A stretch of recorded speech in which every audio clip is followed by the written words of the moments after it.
You could have the most beautiful house imaginable, it would still collapse without proper support. That's what we seek to celebrate with this category. The characters that don't take up the spotlight, but are important keystones nonetheless.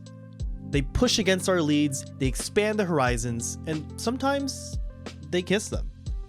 Here are your nominees for Best Supporting Character of 2025. チェイサー様言うこと絶対チェイサー様最強最強チェイサー様最強触るんじゃねえ男は嫌いだ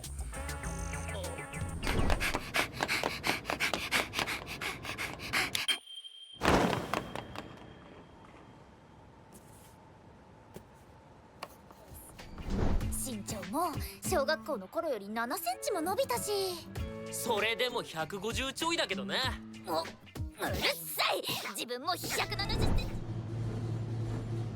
チ嫌だ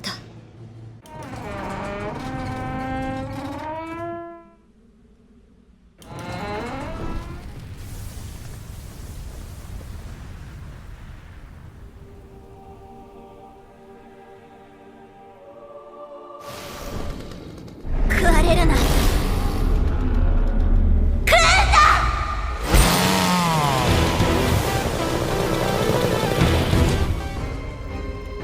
頑張って逃げてね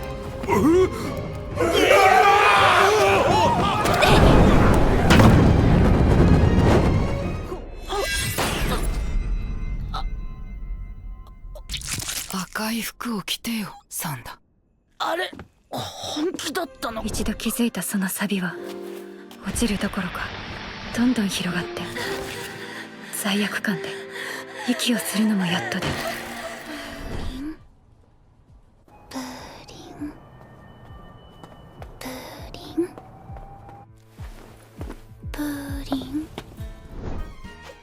And your jury winner for Best Supporting Character is Shiori Fuyumura. Oh my god. Shiori Fuyumura. Shiori, the Snow Village. From Sanda. Keep all of that in. Keep all of that in. Your public winner is Roron from the Apothecary Diary Season 2.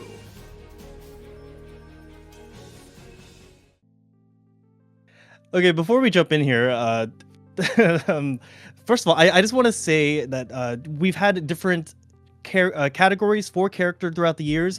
It's been kind of hard to pin down exactly what we want to settle on. I just want to ask what your thoughts on supporting characters are, what purposes they serve, and if you can see those purposes being shown through these winners here. Yeah, I mean, I feel like supporting characters are more important than people will often give them credit for. Like, obviously, you want like the big star name people, and like your big cast characters to be strong. But really, it's the supporting characters that supports the strengths of those cast members, like the main cast. So without them, you kind of just have like a one-man show. You might as well just have Monogatari where no one else is around and it's just the two people talking. I will say there are some confusing like Bakugo. I would say Bakugo is much more of an attack class. He's not really a support class character, you know. He's not healing people, he's not giving buffs out. Yeah. Beam's probably more like a tank. I don't know if there's like a support. I guess he does get ridden like a mount. You know, back in the day, I played a lot of Dota, and I was really big on support. I wrote like a whole like guide and tried to get my main was Crystal Maiden, and the whole thing I was trying to kind of posit was that supporting characters in Dota are like more important than the carries because they're like the people that get you there in the first place, right? But yeah, so you know, Fuyumura is kind of the main quote unquote like love interest in Sanda. Sanda is kind of a weird one for this because everyone's messed up in Sanda. I don't know what they're doing over there. But you know, Stein, I wanted to ask if what kind of qualities from Fuyumura stood out and made her a winner here.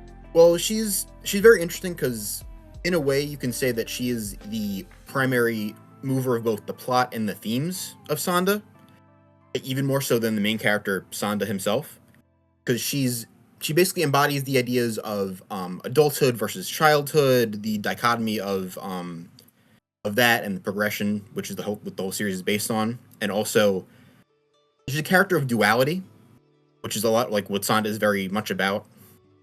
Like with she has a lot of struggles with her gender identity and sexuality and childhood innocence versus the violence of the world. So she's a very important character for the show, and very well developed.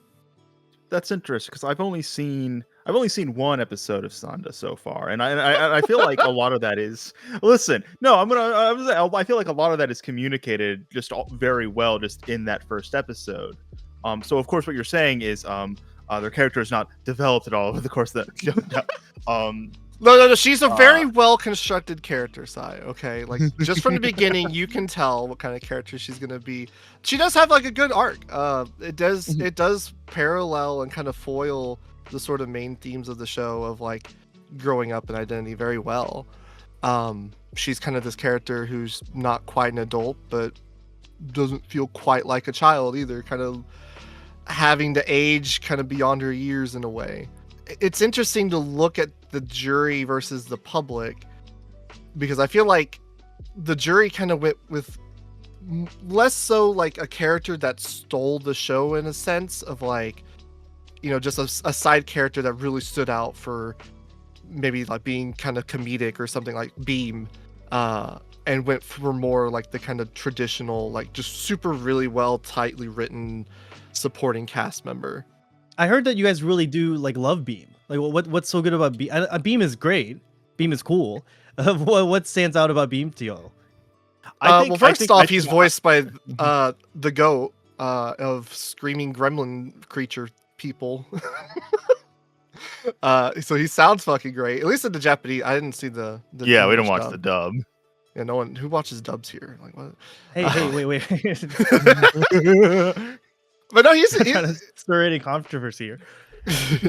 But he's a cool character. Yeah, he like the Reze arc is a good movie, and he stands out despite not exactly being the most well-written character here on the list by any means. He definitely stands out as being a very memorable one. Yeah, definitely is very memorable. I mean, just that image of Chainsaw Man riding a shark with legs through a hurricane is already just insane. So at the Chainsaw Man. I mean, I guess that, you know, that's it. Kind of goes to show what kind of a supporting character he is. He is there to support the insane craziness of the entire second half of the movie. And also, really, literally support as in support the legs because they're riding him. Honestly, I feel like just in terms of the story of the Reze arc, I feel like Beam is just kind of the MVP. He carries through in just like so many key moments as well. I'm just like, dude, hell yes. You know, speaking of MVPs, Roran is obviously a major player in Apothecary Diaries Season 2. You might even consider her like the main one next to Mao Mao. Seeing these rankings, she's rated or ranked second over in the jury while the public gave her the win. I wanted to ask Stein how close that was. Like, is there a chance that we get a consensus here, just depending on like slightly different arguments or slightly different rankings? How far and away did Fuyumura win, or was it going to be more of a toss-up?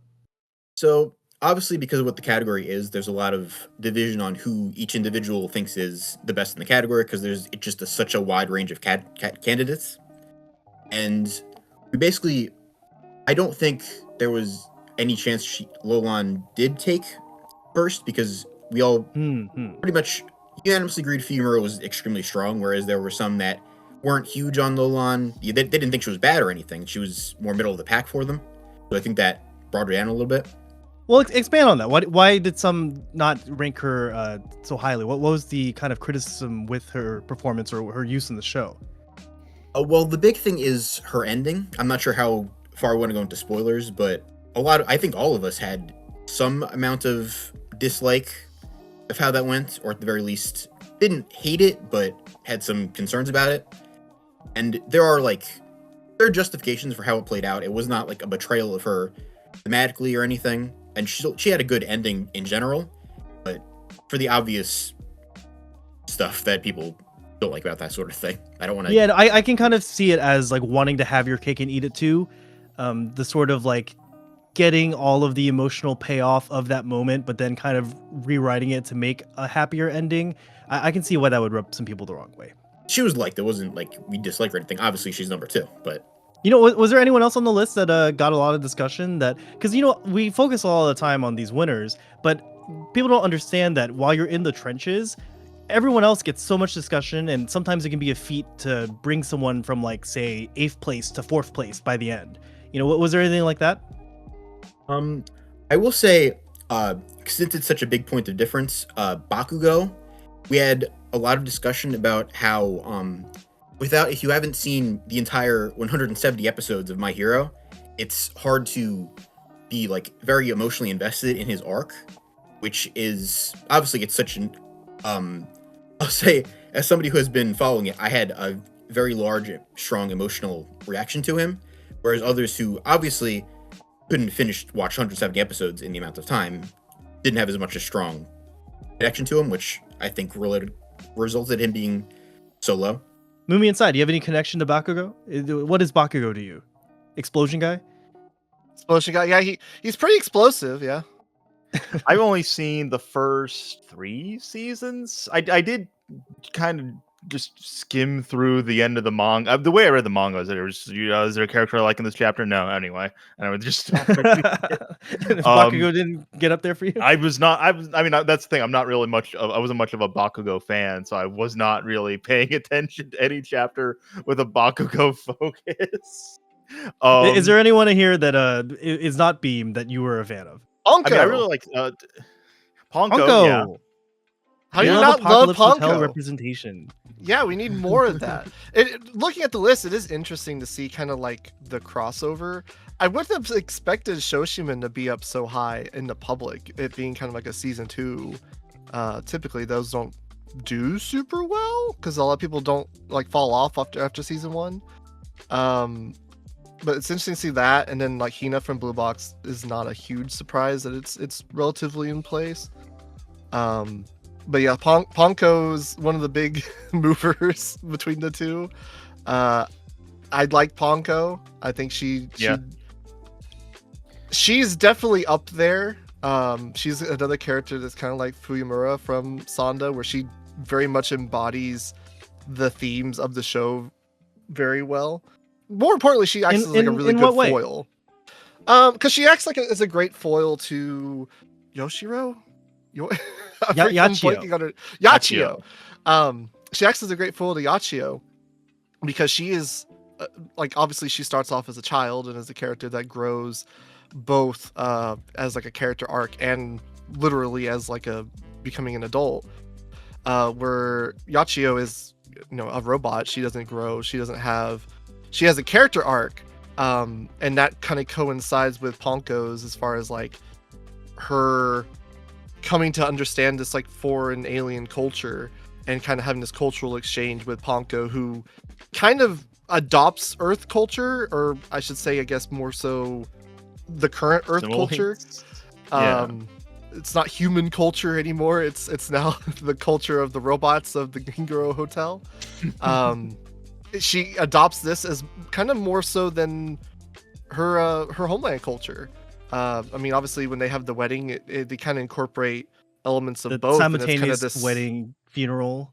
Yeah, it's this kind of beautiful sort of mixture of grief for the passing of the old and the congratulatory ushering of the new. This kind of blending of, the Tanukian culture and the robot human culture or whatever, where by the time you get to the last episode, you kind of forget about the humans. You don't care about them anymore. You're like, I care about the Tanuki. So when the humans show up, you're like, oh shit. I never really saw the inside. Thank you so much, because in a way you can almost think of Apocalypse Hotel or Ponko representing sort of a kind of like immigration theme, right? A kind of assimilation. Oh, definitely. Of what it means It's I don't think it's a mistake, because Apocalypse Hotel is the Appa Hotel. The Appa Hotel in Japan has some interesting very public views on immigration. I don't think these things are unintentional by any means. All right, and I think that's where we gotta call it. So thank you so much for coming here and talking to me about these supporting characters. Oh, thank you for having us on. Been great. I'm glad we could help support the characters. Boo. Please give it up for a message from the director of Sanda, Tomohisa Shimoyama. I'm honored to have Shiori Fuyumura selected as Supporting Character of the Year. The story of Sanda begins with Fuyumura's wish, and we follow along to see how that wish is granted. Fuyumura herself is quite the complex character, powerful and a bit unhinged, but still a 14-year-old girl, possessing all the delicacy that comes with being that age. She's a really fun character to draw too, what with her wide variety of facial expressions, her crazy anger, her tender sadness, and her innocent happiness, just to name a few. Ono even comments on this range of expressions in the show. I also think that Umeka Shoji did a fantastic job with the voice acting, and really helped make her into a unique character. Thank you again for the honor. Tomohisa Shimoyama.